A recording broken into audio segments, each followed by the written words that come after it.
Hey guys, Tim here, and I have an interesting question here. When did English manga get so expensive? I'm going to take you on a story with me here in a bit to explain how I came to this conclusion and how I'm just now learning about all this. But yeah, I really haven't bought English manga in years, um, especially not collecting to a heavy extent like the way I was even like 7 years ago. Really, over the last 5 years, I don't think I've really bought many English manga, especially not collecting like older manga that I used to strive to collect, like all of the shonen, all of Viz Media Shonen Jump stuff, and quite a few of the Shoujo Beat stuff. I'm still working on the magazine sets for like Shonen Jump, and I already completed Shoujo Beat, and everybody's about to bust through the door. Hopefully he doesn't bring it down. Um, so yeah, I was just uh, yeah, we're gonna get on with this and kind of show the story. I've been in here recently. Just I bought this new shelf to try. I bought one to test out. Turns out it is basically perfect for Shonen Jump magazines, and each square seems to be perfect for holding a full year. So once I finish off Shonen Jump, it's going to be, I believe Shonen Jump went for 9 years, but for the last 2 years, it's not full sets. 2011 had 10 issues, and of course 2012 is whenever it ended, and it only had 4 issues that year. But the rest of them had full 12 issues, and they should all fit perfectly on the shelf. But I got one to try out for now, make sure it holds up steadily enough to um, the weight of that many magazines. But yeah, we're slowly making a little teeny tiny bit of progress on the manga room. But anyway, so yeah, I've basically only been buying Japanese manga for years now, and I've fallen out of like knowing how expensive like English manga was. And last time I was in it, English manga really wasn't that expensive. There was some series like Ranma Half, and particularly like Inuyasha, like the later volumes. Once you get beyond like volume 30 of Inuyasha, it's really hard to collect those volumes, and that's one of the reasons I went to Japanese as well as like learning Japanese. But yeah, some of those manga are really hard to find, and just you cannot even find them really unless you're in like Facebook groups and stuff. But anyway, manga really wasn't that sought after, like English manga, even like rare stuff like I remember Strawberry 100% Volume 4, that used to be a big one. iShield 21 Volume 9 used to be a big one. And we're talking about 2010, 2011, back during that time of collecting like English manga. And what is considered back then was like $50. Like some of those volumes was like $50. Of course, you could find some like really obscure stuff, like some Dark Horse like titles and stuff like that. But as far as like your standard like mass produced Shonen Jump, well, not Shonen Jump, but Viz Media, Tokyo Pop, Del Rey, Kodansha Comics USA, all of those like the main publishers that had mass printings for this series, it really wasn't that rare. And the most expensive ones you would get would be like $50. But anyway, I was just over here and I was thinking to myself, what would be a kind of neat video? And I was thinking, well, it'd be pretty cool to like make a video going over like showing a manga from like every decade, because I have one of the first ever manga published. Well, one of the first considered manga ever with The Mysterious Underground Men by Osamu Tezuka, which is the godfather of manga, and he basically brought it out. And when did this one be published? I believe it was, let's see here. This one was published in 48. Of course, the first, like, series that he kind of published was, I believe, 47. But this one was from 48, I believe. I was basically going to go every decade and show like a manga from it, and I was seeing if I had manga from every decade. I believe I do. I'd have to overlap quite a bit with Tezuka stuff, but I believe I have manga from like every decade, like 40s, 50s, 60s, 70s, 80s, and so on and so on. So I was thinking, wow, that would be really cool. And I was just looking over like random manga that I have, like, of course, my Astro Boy set. That's a very expensive set. I believe I paid $150 for that set, and I am pretty sure it's quite a bit more expensive than that now. if I were to sell it.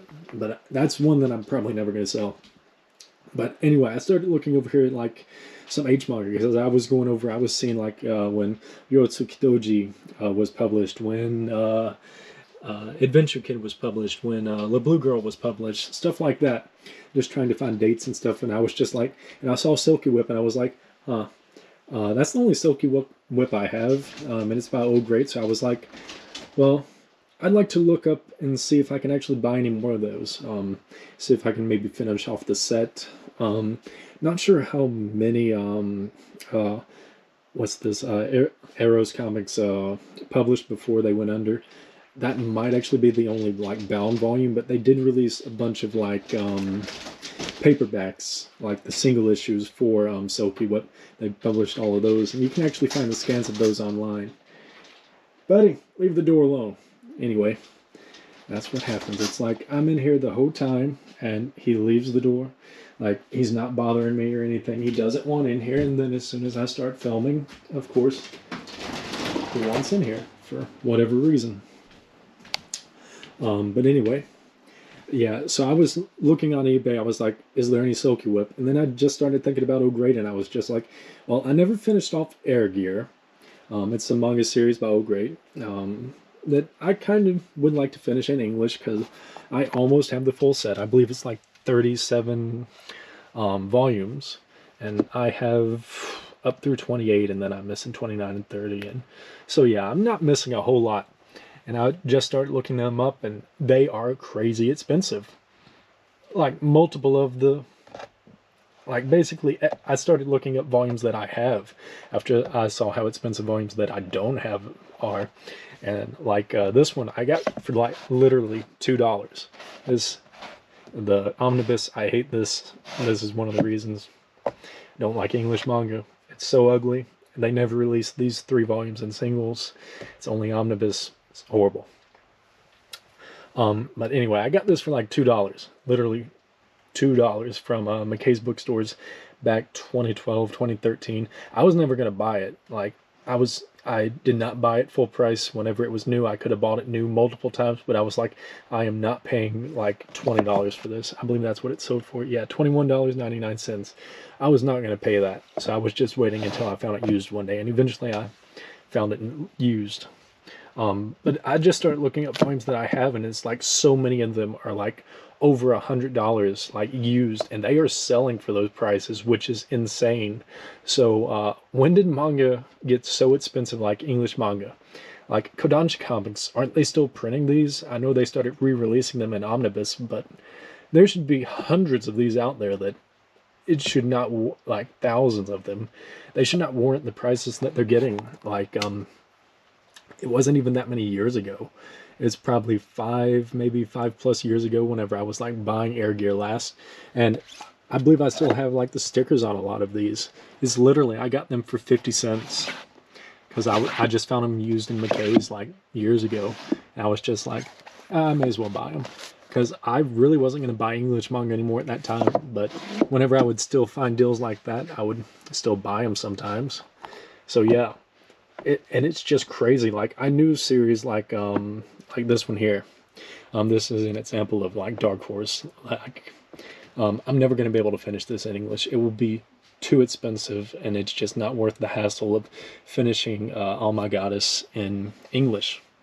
It would be way too expensive. But this is Dark Horse. They're known for like short print runs, and like a lot of their earlier stuff, like Oh My Goddess, it was basically never carried in bookstores. You never saw it in Borders or Books A Million or Barnes and Noble or anything.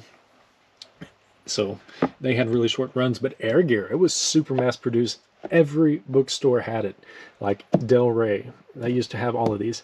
And I know there are some series from like Del Rey, like Mushishi. That's one that's renowned and very expensive to collect for. But I never would have thought that I would see like Air Gear. So yeah, I wonder just how many more are like super expensive. Like, here's one. I've never seen anyone else have this full series. It's a Viz series, Eagle, the making of an Asian American president, and it's like 22 volumes, and I've never ever seen anyone else have that, so I have no idea how rare or expensive that is, how much that would even sell for now. I know my Vagabond volumes would sell for a lot. And I'm just thinking about this because, like, in the next 5 years, I'm gonna be living in Japan for at least like a year, and if I enjoy it there, I might be moving there full time. And there's no way I'm bringing my collection with me, so it's been plaguing my mind that, like, what should I do with it? Am I gonna sell it? Because there's no way I'd be able to bring it to Japan with me, and if I'm not planning to come back here and live, why would I keep everything? And it's making me realize that, wow, I'm gonna have a lot of money if I ever do decide to sell off all this stuff. Um, yeah, because I never thought like manga would be. It's never something that I bought because I thought it would be expensive like back in the day. Whenever I first started collecting and stuff, like I said, like the most expensive manga volumes you would find would maybe be $50, but now there's like hundreds of dollars for like a single volume, and that's just insane to me for stuff that's this mass produced. Is there that much demand for like buying English manga anymore? I cannot imagine there being that many people wanting to buy like Odin manga volumes for like series. It's just because, like, in my opinion, like I don't really keep up with the community anymore, but as far as I had known last time that I had looked, like manga collecting was dead. Like physical manga collecting in the English market, it was dead. Like no one buys English manga on YouTube anymore. There's no mass unboxings or manga collection videos that I know of. Maybe there is. Maybe I just am so far removed from the community that I don't know what's going on anymore. But yeah, it's crazy. So I'm kind of curious to look and see like what else is actually rare in my collection. I know those Red River volumes are pretty expensive. I've had people comment about buying those on some like older videos.